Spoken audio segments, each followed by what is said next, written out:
Сәлеметсіздер ма? Менің каналыма қош келдіңіздер. Лайк басып, комментарий жазып, тіркеліп отырыңыздар. Менің каналымда қызықты әңгімелер мен қазақтың салт дәстүрлері мен ырым-тыйымдары туралы болады.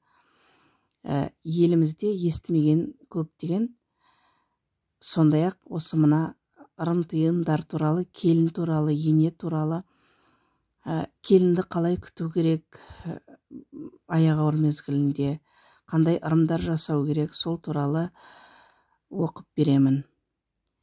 Ене келінге қамқоршы. Енесі аяғы ауырлаған келіннің мезгілімен тамақтануына баса көңіл бөледі. Оған көбінесе ақтан жасалған тамақтарын береді. Жаздығыны келіннің тәбетін ашу үшін жуа әкеліп жегізеді. Далада өсетін жабайы жуа мен ит жуаның көбінесе ит жуасы таңдалады. Іштегі бала шымыр болсын деген ниетпен келінге сағыз шайнатады. Жерімізде жиі кездесетін құм сағыз, жер сағыз, қарағай сағыздардың ішінен құм сағызы ғана таңдалып алынады. Мүмкіндіктері болса, тауда өсетін рауғаш, қымыздық теріп әкеліп береді. Рауғашты жеше сәбидің көзі көреген, құлағы естігіш болады. Ал қымыздық баланың тәбетін ашады. Болашақ сәби еңбектен бастаған кезде жар жағалап, бор жалап, кесек жейтін белгілі. Бұл сәби организмінде белгілі бір мөлшерде минералдардың жетіспеуінен болатындығы бүгінгі таңда ғылыми тұрғыдан да дәлелденген. Мұны аңғарған халқымыз ежелден сәби құрсақта жатқанда алдын ала қам жасаған. Сондықтан судың бұрын иірім болған орнын тауып, осы жерден саздың иісі шығатын қайрым топырағын үйге әкеліп қояды да, баланың сүйегінің қалыптасуына керек, кейін бөпең бор іздемейді деп мөлшерлеп жегізіп отырады. Құрсақты әйелге көбіне жас сорпа ішкізіп, қызыл ірімшік жегізеді. Халық түсінігі бойынша ақ ірімшік жеген әйелдің баласының сүйегі бос, ал қызыл ірімшік жеген ананың сәбиінің сүйегі берік болады. Келіннің тазалығына да айрықша көңіл бөледі. Жиі шомылдырады. Жұпар иісті көкемарал, марал отты шөбін пайдаланады. Оның иісі іштегі баланың тынысын мөлшерінің жақсы жетілуіне ықпал етеді. Шомылдырар алдында арша әкеліп түтетеді. Жүкті әйелдің беті жарылып дақ түспес үшін бие сүтінің көбігін бетіне жағады. Ана тісінің таза болуы да әсте естен шығармайды. Түрлі тамақ қалдықтарынан бөлінетін жағымсыз дәм мен иістер іштегі балаға әсер етіп, оның жүрегін айнытпас үшін күніне 2 рет таңертең және жатар алдында қара жусанның қайнатылған суымен болмаса қара тікен тұзбен аузын шайғызады. Парасатты ене келіннің әрқашан көтеріңкі көңіл күйде жүруін қадағалайды. Әзіл әңгімелерімен күлдіріп отырады.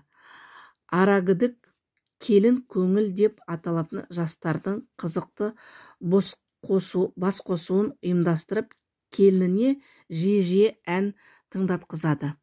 Халықта 2 қабат келін жыласа, оның баласы жасық болып туылады деген түсінік бар.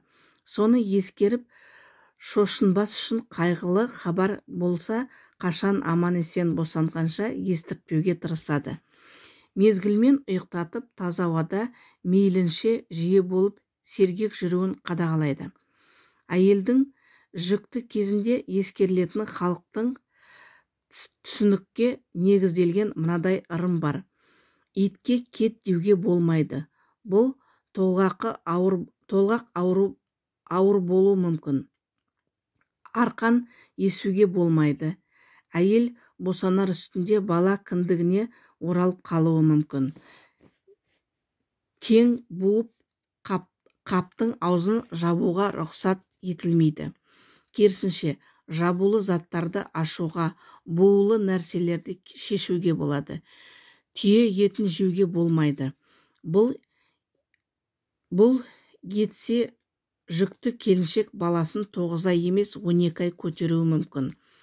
Бұл ырымдардың түп төркіні көне наным түсінікке сенген дәуірге барып тіреледі. Тәжірибелі енелер алдын ала түсінікті болдырмас үшін келіннің етегін бүріп қояды. Шошымас үшін далаға түнде ешқашан жалғыз шығармайды.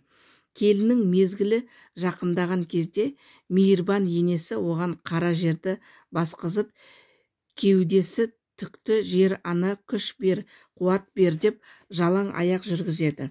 Осы ұстанымдар келіннің күш қуатын шыңдайды. Босануына 3 ай қалғанда ұзын толғақ басталады. Бұл кезде көргені көп енелер бөпең айдай сұлу болсын деп айлы түнде келінін көлге шомылдырады. Ай сұлу болғанымен қызуы жоқ, сондықтан шомылған көлдің жалғасынан шөп жұлып әкеліп үйіндегі жанған ошаққа тастайды. Тіліміздегі айдай сұлу оттай жылы болсын деген тілеу осы ғұрыпқа байланысты қалыптасса керек. Босануына 2 ай қалған кезде орта толғақ басталады. Босануы уақытлы мезгілінен бұрын болып қалмас деп келіннің қолына кескіш, тескіш құралдарды, пышақ, біз, ара тағы басқа ұстатпайды. Жүкті әйелдің босануына 1 ай қалғанда оның ай толғағы басталады. Бұл кезде іштегі баланың еті қызылданып кетеді деп келініне жас ет жегізбейді. Кіндігіне оралып қалмасын деп ине жіппен іс тіккізбейді. Түсік тастайды деп жүресінен отырғызбайды. Сонымен бірге ел ішінде жас келінді ата-енесі жетелеп апарып 7 бұлақтың көзін аштыру, бұлаққа май құйып теңге тастау, бастаудың басындағы әулие ағашқа ақ шүберек байлату секілді сенімдер де бар. Қариялар осындай іс-әрекеттер арқылы сенің ата-бабаң осы жерде су ішкен, толғатқан кезінде сені демеп жебеп отырады деп келіннің күпті көңілін орнына түсіреді.